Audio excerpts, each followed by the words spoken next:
Holidays-nale, adu namma GT Holidays da. GT Holidays, South India's #1 travel brand. You know you are special when you're with GT Holidays.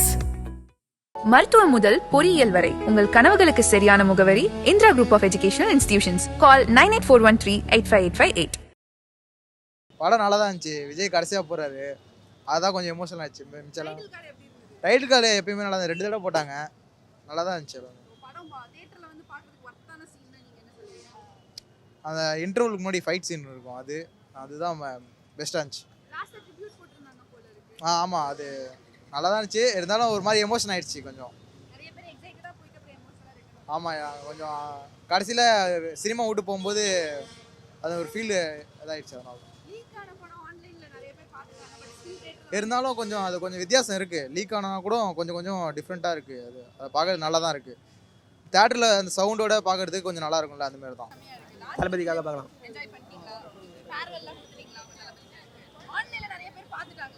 பரவாயில்ல, நாங்கள் பார்க்கல. என்னதான் இருந்தாலும் இந்த மாதிரி வந்து பார்க்கறது வருமா? சூப்பராக எல்லா தளபதி ஃபேன்ஸோட. வேறு ஒன்றும் இல்லை, எல்லோரும் வந்து படம் பாருங்கள். பை.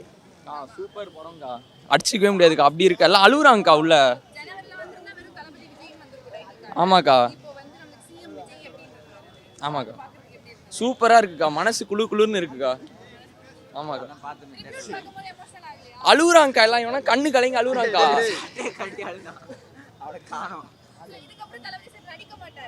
ஆமாக்கா, அதான் அரசியல் இறங்கிட்டார்ல, நம்மளும் அந்த பக்கம் போயிடுவோம். ரீரிலீஸ் பார்ப்போம். அதான் ரிலீஸ் பண்றாங்க, எல்லா படமும் ரீரிலீஸ் பண்றாங்களா கமலால சொல்லிட்டாங்க. என்ஜாய் தான். எல்லா சீனுமே நம்ம தலைவரோடது ஐகானிக் தான். எல்லாமே தன் துண்டா தெரிஞ்சு. லாஸ்ட் அந்த பொண்ணுக்கு அந்த ஃபியர் போனதுக்கப்புறம் அந்த டாக்டர் அண்ட் ஃபாதரோட ஃபைட் சீன் மாசா இருந்துச்சு. பிஜிஎம் படமே மாஸ் தான். பாட்டுலாம் அடிச்சிக்கவே முடியலக்கா, அப்படி இருக்குக்கா. ஒர்த்துக்கா.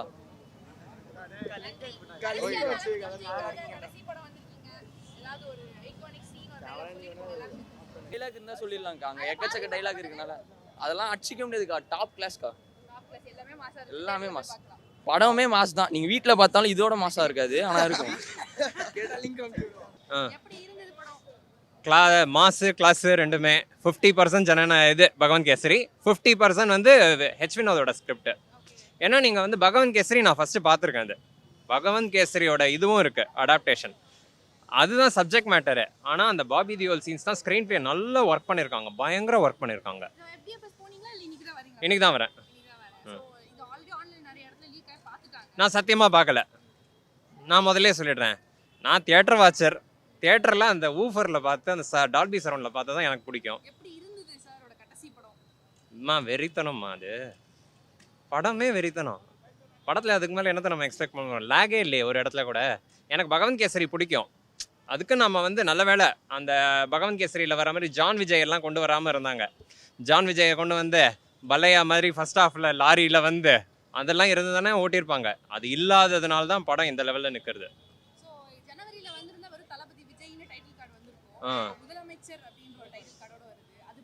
Goose bumps. நல்ல வேளை நம்ம சிவாஜி படத்தில் வர்ற மாதிரி அவன் பாட்டுக்கு ஒரு காலேஜ் கட்டிட்டு போயிருப்பான், சும்மா இருந்தோன்னா சும்பி விட்டு சூப்பர் ஸ்டார் ஆக்கி விட்டாங்கிற கதையா அவரை பார்க்கும்போதே சந்தோஷமா இருக்கு.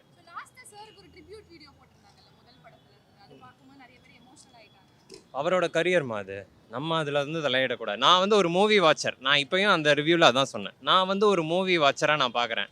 அவரோட கரியர் நல்லா இது பண்ணுங்க, அவர் வந்தது நல்லது தான், ஹாப்பி. இது வரைக்கும் எனக்கு ரொம்ப பிடிச்சிருக்கு. வேற ஏதாவது கேள்வி இருக்குதா?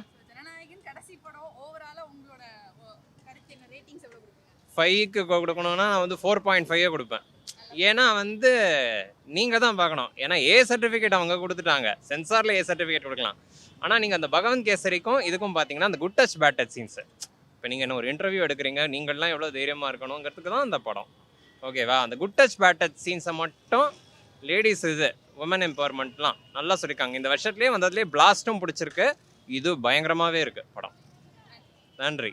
படம் வந்து சூப்பராக இருக்குக்கா. படத்துக்கு எந்த குறையுமே இல்லை. இப்போ என்னென்னா தளபதி படம், தளபதி கடைசி படம் இதுதான். இதுக்கு மேலே அவர் சிஎம் ஆகிட்டார், முதலமைச்சர் ஆகிட்டார். இனிமேல் தேட்டரில் இதே மாதிரி தளபதியை பார்க்க முடியாது. அவ்வளோதான். நீ சொல்லு ஏதாவது. ஏங்க நாங்கள் தளபதி ரசிகர்களுக்கா ஆன்லைனில் இல்லை எங்கே லீக் ஆனாலும் இப்போ சன் டிவியில் போடுவோம், சன் டிவிலே போட்டாலும் நாங்கள் பார்க்க போகிறதே கிடையாது. தளபதியே தேட்டரில் தான் பார்க்கணும், அதனால தேட்டரில் பார்க்கணும்னு வந்திருக்கோம், தளபதியை பார்த்துட்டோம். படம் நல்லா இருந்துச்சு. ஃபர்ஸ்ட் ஹாஃபும் செகண்ட் ஹாஃபும் கொஞ்சம் நல்லா இருந்துச்சு. ஆனால் இவ்வளோ ஒரு எதிர்ப்பு வந்து தளபதிக்கு இந்த அளவு எதிர்ப்பு வந்திருக்க கூடாது. ஆனால் படத்தெல்லாம் லீக் பண்ணி இந்த அளவு பண்ணது ஆக்சுவலாக நான் படம் லீக் ஆன படத்தை நான் பார்க்கவே இல்லை. ஏன்னா அப்போ தான் தேட்டரில் ஃபஸ்ட் டைம் பார்க்குறேன். நல்லா இருந்துச்சு. செலிப்ரேஷன் நல்லா வேறு லெவலில் இருந்துச்சு. கொடுத்துட்டோம். நல்ல ஃபேர்வெல். எதிர்ப்புங்கிறது வந்து தளபதிக்கு இப்போ வந்தது கிடையாது. தலைவா படத்தில் ஆரம்பிச்சது. டைம் டு லீடுன்னு என்னைக்கு தலைவர் போட்டாரோ அன்னைக்கு ஆரம்பிச்ச பிரச்சனை. அதுக்கு அடுத்து வந்து எல்லா படத்தையும் எடுத்து பாருங்க, எல்லா படத்துக்கும் ஏதாச்சும் ஒரு பிரச்சனை வந்துக்கிட்டே தான் இருக்கும். அதே மாதிரி தான் கடைசி ஜனநாயகன், ஜனங்களுக்கான ஜனநாயகன் அதுக்கு எதிர்ப்பு வராமல் இருந்தால் நல்லா இருக்காது. நாங்களே எதிர்ப்பு வரணும் தான் எதிர்பார்த்தோம், எதிர்ப்பு வந்தது. அந்த எதிர்ப்பை தாண்டி என்ன எல்லாரும் சொல்கிற மாதிரி தான், முன்னாடி வந்திருந்தா தளபதி விஜய், இப்போ சிஎம் விஜய், மாண்புமிகு முதலமைச்சர். அந்த டைட்டில் கார்டுக்காக வந்தோம், டைட்டில் கார்டை பார்த்தாச்சு, அவ்வளோ மன நிறைவாக போகிறோம். டைட்டில் கார்டு பார்க்கும்போது நல்லா கூஸ் பம்ப்ஸாக இருந்தது. சும்மா அப்படி இருந்தால் இளைய தளபதி விஜய்னு தான் வந்திருக்கும். ஆனால் இப்போ மாண்புமிகு முதலமைச்சர் அப்படின்னு வரும்போது சும்மா இருந்தவரை அப்படியே விட்டுருந்தா கூட விட்டுருப்பாரு. சும்மா இழுத்து பிடிச்சி விளையாண்டு இப்போ அந்த சீஃப் மினிஸ்டர் அந்த டைட்டில் கார்டை பார்க்கும்போது அப்படி ஒரு கூஸ் பம்ப் நொறுக்கி விட்டாச்சு. ஆனந்தமாக இருந்துச்சு. இந்த தலைவா படத்துக்கு டைம் டு லீடுக்கு பிரச்சனை வந்தது வந்து ஏடிஎம்கே, அதே மாதிரி சர்க்காரு பிரச்சனை வந்தது ஏடிஎம்கே. இப்போ அந்த மொத்த ஏடிஎம்கேயும் யார் பின்னாடி இருக்குன்னு பார்த்தீங்கன்னா நம்ம தளபதி பின்னாடி தான் இருக்குது. நம்ம தளபதியை யார் எடுத்தாங்களோ அவங்க எல்லாருமே அவர் கூட தான் இருப்பாங்க. ஒரு லைன் கூட இருக்கும், என்ன லைன்னா சரியா யாவும் இல்லை, வேற யோசிச்சு எழுத என்ன லைன்னு தெரியல. அவ்வளோதான், நன்றி. ஆமாம், அது பார்க்கும்போது நாங்கள் முன்ன பார்த்த தளபதி படத்தை எல்லாமே போட்டிருந்தாங்க, பார்க்கல கொஞ்சம் ஃபீலாக இருந்துச்சு. இருந்தாலும் பிரச்சனை இல்லை, நடிகர் முடிஞ்சு இனிமே முதலமைச்சர் அவ்வளோ. அவர் நம்மளுக்காண்டி தான் சேவை செய்ய வராரு. ஏன் பண்ண முடியாது? கமலால 69 படத்தை ரீரிலீஸ் பண்ணுவேன்னு சொல்லிட்டாங்க. ரீரிலீஸ் பண்ண வரதான் போகிறோம், தளபதியை செலிப்ரேட் பண்ண தான் போகிறோம். நாங்கள் பெங்களூர்லேருந்து வந்துக்கிறோம் படம் பார்க்கறதுக்கோசரம். பெங்களூர்லேருந்து வேறு லெவலில் இருந்துச்சு படம். ஆமாம், தீவிர ரசிகை. கடைசி படம் பெங்களூர் ஃபர்ஸ்ட் ஷோ பார்த்துட்டு சென்னையில் பார்க்கணுன்றதுக்கோசரம் வந்தோம். பெங்களூர்லேருந்து செகண்ட் டைம் வந்திருக்கோம். வேறு லெவல், வார்த்தை இல்லை சொல்கிறதுக்கு. ரிலீஸ் பண்ண படத்தையே பார்க்க வேண்டியதா, எவ்வளோ வாட்டி பண்ணாலும் பார்க்கணும். அந்த குட் டச் பேட் டச்சோடது, அப்புறம் தளபதியோட ஸ்பீச் எல்லாம் பொலிட்டிக்கல், பாதி பொலிட்டிக்கல் தான், நிஜத்தில் பண்ணிடுவார் எல்லாம். இதெல்லாம் எங்கள் ஊரில் வந்தாலும் இன்னும் சூப்பராக இருக்கும். எக்ஸ்பெக்ட் பண்ணுறோம் இதெல்லாம் வரணும்னு. நைஸ். இது செகண்ட் டைம் வந்து எங்கள் ஒய்ஃப்கோஸ்கரம் நான் சென்னைக்கு வந்து பார்த்துருக்குறோம். அது இன்னும் கொஞ்சம் ஸ்பெஷலாகுது. சூப்பர். அதுதான் ரொம்ப கஷ்டமாகுதுங்க. இனிமேல் அவரை பார்க்க முடியாது. இன்னொரு டைம் வந்தால் மேபி இங்கே வரணும். நாங்கள் நெக்ஸ்ட் ரீரிலீஸ் கூட வேறு எது இருந்தாலும் அது நம்ம பார்க்கல. ஆனாலும் இங்கே வந்து ஒரு எக்ஸ்பீரியன்ஸ் கொடுக்கணும்னு அவருக்கோஸ்கரமே வந்து நம்ம சூப்பராக இருந்துச்சுங்க. லாயல்ட்டி. புரியல என்ன சொல்கிறது, எல்லாம் ஓகே, நல்லா இருந்துச்சு. ரொம்ப ஃபீல் ஆகும். சைல்ட்ஹுட்லேருந்து பார்த்த கேரக்டர் அழுதா வரும். படம் வந்து ஃபஸ்ட்டு வந்து எல்லாம் ஒரு மாதிரி சொல்லியிருந்தாங்க. பட் ஆனால் அந்த நம்ம தேட்டரில் இங்கே அவன் நான் சொன்னாலும் பரவாயில்ல, நமக்கு வந்து தேட்டரில் ஒரே ஒருத்தருக்காக தான் வந்து பார்க்குறது. இன்னும் இப்போ எல்லாருமே சின்ன வயசுலேருந்து பார்த்துட்ருக்கோம். லாஸ்ட் டைமு எல்லாருமே வந்து டேரக்ட் அதுக்காகலாம் வரல. எங்கள் அம்மாலாம் வந்து படத்துக்கு அவ்வளோ, ஆனால் விஜய் படம்னா வந்துடுவாங்க.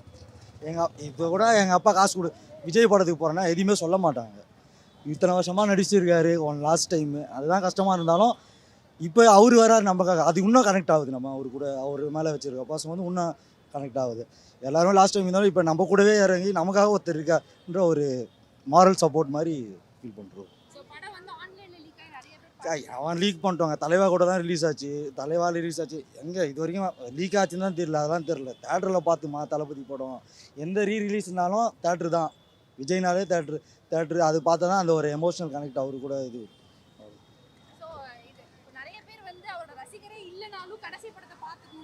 ஆமாம் ஆமாக்கா, இவ்வளோ ஆக்சுவலாக எல்லாம் அவர் வந்து சினிமாவில் மட்டும் இல்லை, ரியலாகவே நம்மளுக்கு எல்லாத்துக்குமே வாய்ஸ் கொடுத்துருக்காரு. வாய்ஸ் கொடுக்காத ஒரு எமோஷன் கூட அவர் கிடையாது. நம்ம நிறைய இன்சிடென்ட் நம்மளே பார்த்துருப்போம் ஸ்டார்டிங்கில். இப்போ வந்து சும்மா அப்போ வந்தாரா இல்லையான்னு சொல்லிட்டு இருக்காங்க. அவர் எப்போ நாகப்பட்டினத்துலேருந்தே நம்மளுக்காக சுனாமி வந்த டைம்லேருந்தே ஃபிஷர்மேனுக்காக வந்து அவ்வளோ சப்போர்ட் கொடுத்துட்ருக்காரு. இப்போ வந்து தெரியாதவங்க என்ன வேணால் பேசுவான். ஆனால் விஜய்னு ஒருத்தர் சின்ன பசங்க வந்து ஒரு ஃபேனாக இருந்திருக்கான் பார்த்தீங்களா, அவனுக்கு தெரியும் விஜய் யாருன்ட்டு என்ன இதுன்னு சொல்லிட்டு. ஸோ